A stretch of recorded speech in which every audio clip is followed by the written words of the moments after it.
Absolutely. Well, the government is expected to do a U-turn over mandatory COVID-19 vaccines for NHS and care workers after growing concerns the sector could be left with a massive staffing crisis. Who could have seen that coming? Well, for more on this is our political correspondent Tom Harwood in Downing Street, I believe. Yes, there he is. He's just popped up. Tom, was this always going to happen? I think that this was not always going to happen because there's been some significant changes.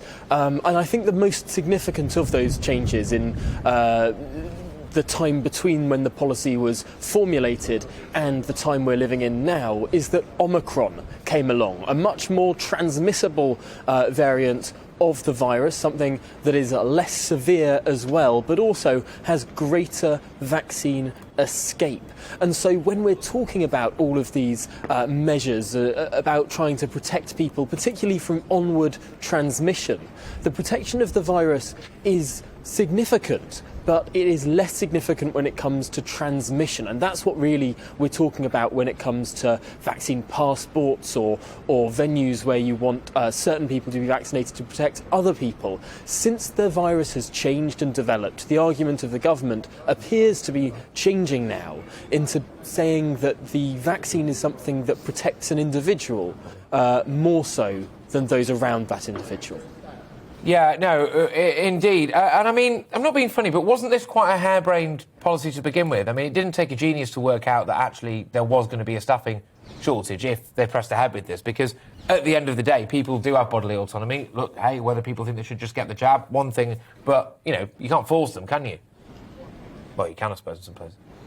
No, you can't hold people down and jab them. That would be really quite inhumane. I think that the main argument of this policy wasn't that the government wanted to see a staff shortage in the NHS, it's that they wanted to try and get all those people that work in all those various roles in and around the NHS to go and get jabbed. I think it was more of it was a persuasion mechanism rather than anything else. Although it seems that potentially mandates aren't the best way to try and win people over, to try and persuade people to get jabbed. To some extent, what we've seen is around those 70,000 people, maybe 50,000 of them who don't have any medical exemptions.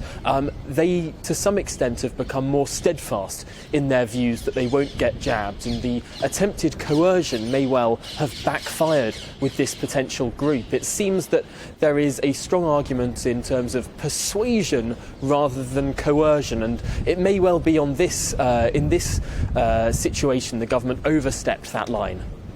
And another line the government overstepped, or members of the government and Whitehall, was, of course, those COVID rules. And we've been talking about Partygate for the last couple of weeks, haven't we? And we have now heard that the Prime Minister is expected to receive that Sue Gray report today. So just give us a feeling about what's the timeline from here on in terms of when we can expect to see the results of this report published. Well, it looks more likely than not that it will be today. It could be any moment, and we will bring it to you live on GB News as soon as we know that the Prime Minister has received that report. Of course, it's not the same report that was written 2 weeks ago. There have been bits that will have been taken out, changed. Of course, we saw that that note from the Metropolitan Police on Friday. That meant that, of course, those 8 investigations that the Met Police is now undertaking cannot in full be explored in the Sue Gray report, or at least this iteration of the Sue Gray report. So something will be published. The Commons sits from 2:30 today. Perhaps we will see the Prime Minister come to the Commons this afternoon, or maybe that will be tomorrow. We'll learn a lot more in the next hour or so. But really what we're looking at in terms of the timeline is a publication of something that looks very much like Sue Gray's report, obviously not with those eight